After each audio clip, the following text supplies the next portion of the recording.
Hey, what's up, guys? It's Ex-Mormon with My Spiritual Life, and today I'm talking about an interesting conversation I had with my Mormon neighbor. So, where to start? Background information. So, me and Jared moved into this neighborhood like 3 or 4 years ago, and we were still actively going to church when we first moved here, and then it was like a year or two after we moved in. Jared stopped going, and then I stopped going. And we never sat down and had a conversation with anyone in our ward about, like, why or that we didn't want to be a part of it or anything like that. So I think our neighbors just assume that we're super less active or lazy, or maybe that we work on Sundays or something. I don't really know what they think. Anyway, I get this text from my neighbor saying that she wants to go for a walk. And I was like, realizing, okay, my brain immediately goes to, oh no, it's going to be about Mormon stuff, right? Because first of all, she's never texted me to go on a walk before, so my brain wants to go to the worst case scenario, which is that I'm going to get lectured or something. My other thought was, like, maybe she found my YouTube channel, which that would be awkward. So anyway, so she invites me to go on this walk, and I'm like freaking out. And then I'm like, okay, Morgan, why do you assume that just because she wants to go for a walk that has anything to do with Mormonism stuff? Like, maybe she's just bored because we're in quarantine. And I was like, good point, Morgan. I hope you're right. Well, I was wrong. So we start going on this walk, and within just a few minutes of the walk, she basically brings up a post that I posted on Facebook a couple weeks ago talking about leaving the church. So if you didn't see some of my previous videos, I accidentally outed myself as Ex-Mormon on Facebook, where I was trying to create this post for my coaching program over on my business Instagram account that ended up, I shared it over to my personal Facebook, forgetting that in the description I talked about Mormon stuff. Anyway, long story short, she saw that post of me talking about people pleasing and leaving the church and blah, blah, blah. And she wanted to talk to me about it. And as soon as she brought it up, I started to legit have a panic attack. like I was like, I was like, I don't know what to say. Like, I don't know what to say. And there was like a million things running through my head. And looking back on this experience, what I'm noticing about all of the events and the way that they played out is that I have almost like this PTSD, like, of whenever someone Mormon wants to talk to me about these things, or even just talk to me, I'm just going to assume it's about this, which in this case I was right. But I'm seeing that I'm super freaked out anytime this stuff gets brought up. And it's because I've had so many negative experiences with people in my life not understanding me or rejecting me or hardcore criticizing me.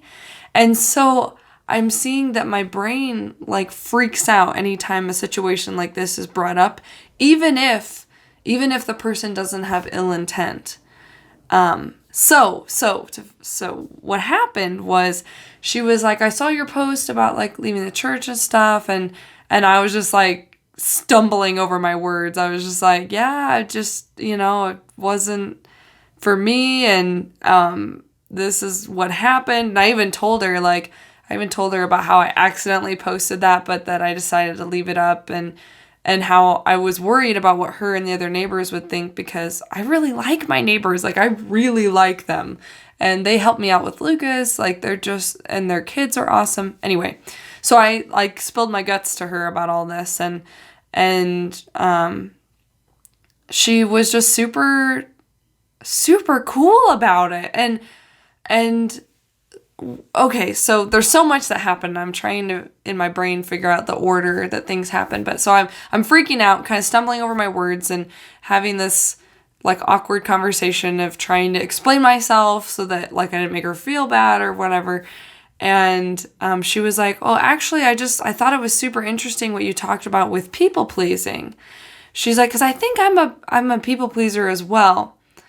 And we'll just call her Katie. So Katie said that.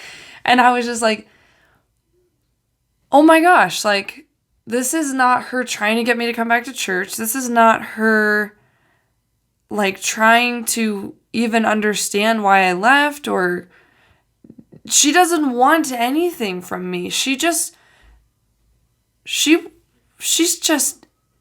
curious, like, and interested. And like, so then she started asking me about like my opinions of like people pleasing and stuff like that. And I was just like, whoo, like, and it was this crazy thing, you guys, because I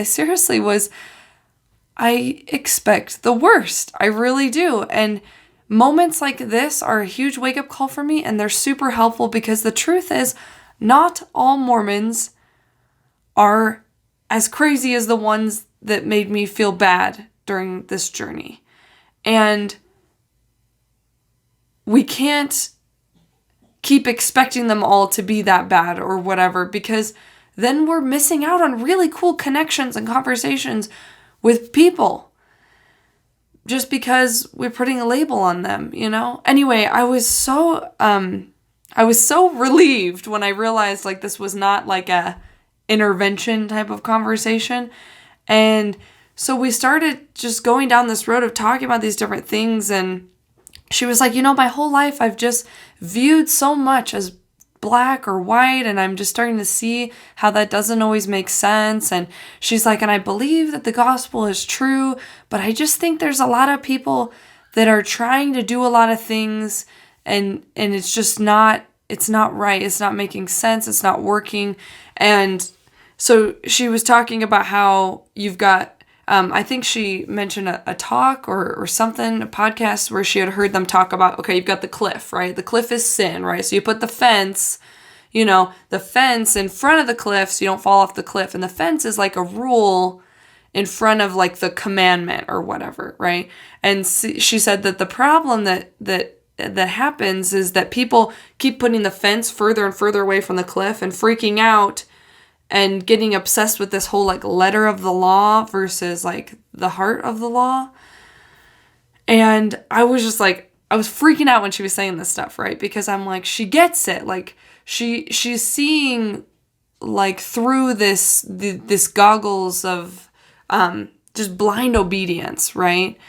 And following up with that concept she shared is like, okay, so we freak out when people, climb over the fence when that's not even the thing to freak out about. Like, it's the cliff that's like way further down the road. And again, equating this to like mistakes or sin or whatever, you set a rule so you don't actually have the sin, Anyway, so we were talking about that, and since having that conversation with her, I've been thinking more about that. And it's like, I think Mormonism and maybe other religions too, they struggle with this whole concept of like, okay, if obedience to commandments equals blessings, then obedience to even more rules equals even more blessings. And the problem with taking it to that extreme is that things start to get super arbitrary. And you get people that like, are like, we're not even going to celebrate Halloween because that is just the worst. And I'm like, you're starting to make rules up in order to get blessings, and you're losing yourself. You're losing who you are and making up all these arbitrary rules and thinking that if you follow these arbitrary rules, God will be more happy with you. It's like when I was going to BYU, Idaho. Our bishop in my ward, who I actually really liked, but our bishop, he was like talking about how at BYU, Idaho, if you don't know what that is, it's an LDS school, and they have rules in order to go to the school. You have to follow these rules, and there's a lot of really silly rules, like you have to shave every day, you can't wear flip-flops or shorts on campus, you have to wear pants or skirts, which that doesn't make any sense to me. But I guess you can't wear short shorts if you can't wear shorts, right? So, just put that fence like 3 miles away from the cliff. Anyway, so he always talked about how like we at BYU Idaho follow standards that are even higher than the temple standards, and how blessed we are for that. And I was just like, at the time I was like, wow, that we are so blessed. Like, wow, imagine the blessings we're getting from following all of these extra rules. But looking back, I'm just like, what? Like, that doesn't make any sense. Like, if God set these rules in place and then we go and set more rules, like, how does that equate more blessings? It's such a weird concept when you start to think of it. And inside the LDS church, you see a lot of these women who are very insecure, right? And so to make up for that insecurity, they want to follow all the rules so they can feel like they have proof of why they're a good person. And the thing that's tricky about that is that you only can convince yourself you're a good person then when you're following all the rules. And the rules are impossible to follow perfectly. So you're always falling flat and not feeling good enough and then pressuring yourself to do more and more and more, and you can never keep up. So yeah, we had this super, super awesome conversation about this, and it was just so cool feeling like I could talk to this girl and not feel judgment from her, and we could talk about church aspects of things, but having totally different beliefs, and it was just the bomb. And it's blowing my mind because I know for so long I've been scared of Mormons. I've been scared of what they think of me. I've been scared of having these kind of conversations because I don't want to hurt their feelings and I don't want to be rejected again. And I'm seeing that interactions like this are helping me to realize like I can let go of some of that fear. There's always going to be people that are going to give me a hard time. There's always going to be people that are going to judge me. And I don't have to have those conversations with those people. But and it makes sense. Like, it makes sense why I'm so scared, because when you leave the church, a lot of people assume things about you. Like, they assume that you were being led by Satan, or that you didn't nurture your testimony enough, or that you weren't strong enough. And those kind of stereotypes leave you as a person feeling like you just weren't good enough. You failed everyone. You lost your testimony, so you failed everyone. You let everyone down. And it hurts to feel that way. And it's hard to move forward when you feel like no one's going to accept you for who you are because you've failed them all. And it trips out your brain. Like, how do you move on from that? And it's hard. But the more I feel confident in myself, the more I break out and see and have these positive interactions, the more I'm like, okay, maybe this is not all that I've made it out to be, right? Like, there's definitely been hard times. There's definitely been rejection. But my brain is still in that space of like expecting the worst and feeling like I've let everyone down. And maybe I haven't, right? And maybe in their perspective, I have. But if I haven't, then maybe I don't need to lend that as much credence in my brain as I am. Because I take their disappointment and I make it mean something about myself. I take their disappointment and I make it mean that I failed. But if I didn't fail, then their disappointment is their stuff. And it's not having anything to do with me, right? And it's hard to get into that space. But the harder you try to really question what you're thinking and why you're thinking it, the more you can kind of rewire things. So as we continued having this conversation with me and my neighbor, and it was so cool because I could see more and more that she was just more interested in talking about the psychology of things and like how people work and how they react to certain things. And she was a lot more interested in that than she was interested in anything to do with my own personal beliefs. And she even said something cool. She said something about how she's like, my sister had one of her sons leave the church. He's an adult. And she's like, my sister had her son leave the church and she's kind of reacted the way your parents reacted, because I told her about how my parents reacted.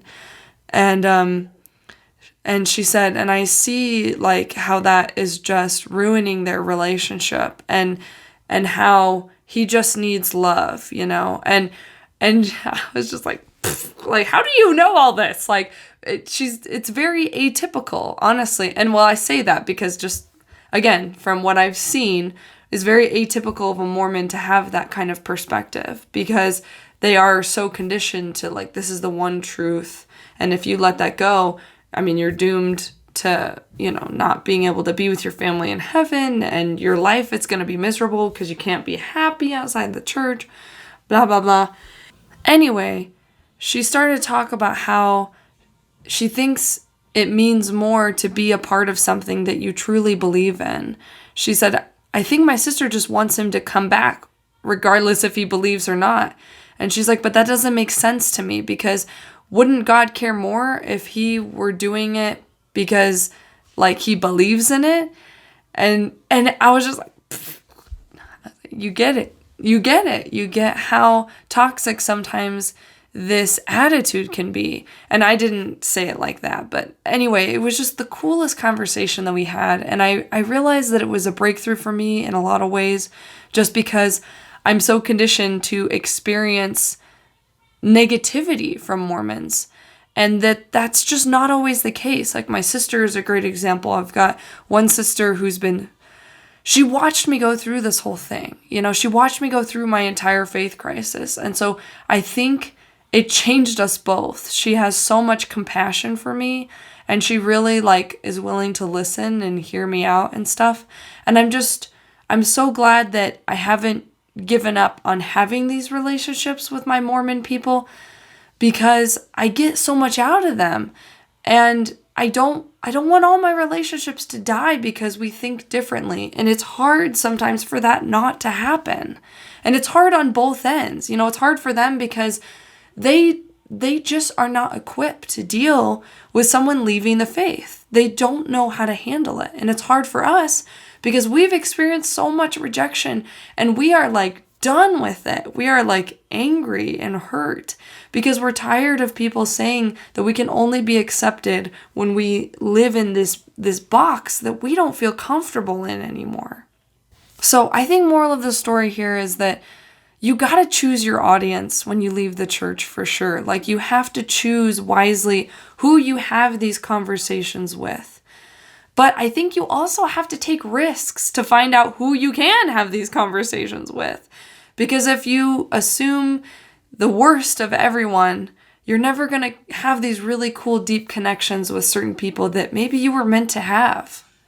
And I'm just trying really hard to give my brain permission to calm down and remember that even if someone gives me a really hard time, at the end of the day, I am safe. It's just their opinions, and you don't have to let their opinions hurt you. You really don't. Easier said than done, but the more you tell yourself that, the easier it gets. So I just wanted to put this video out there. I know I kind of rambled, but this was a really cool experience that I had, and I'm really excited to talk to my neighbor more, and I'll let you guys know how it goes. She is just awesome, and there's some awesome Mormon people in the world that I don't want to miss out on because of my brain being scared because of what some people did to me. Thank you guys so much for watching this video. Please comment down below your thoughts about how your brain handles your Mormon people wanting to talk about Mormon stuff. Does your brain freak out like my brain does? If so, you're not alone. And please subscribe to my channel. It means so much to me. And a huge, huge shout out thank you to our new Patreon supporters. We have been bombarded with love and hugs and financial support from you guys. And it's been so incredible. Thank you guys so much. Please, if you want to become a Patreon supporter, click the link below. It means so much to us. And if we get a little bit more support, then we can afford to get an editor to help with the videos so that we can focus fully on the content. So thank you guys. Thank you so much, and we'll see you in the next video. Bye.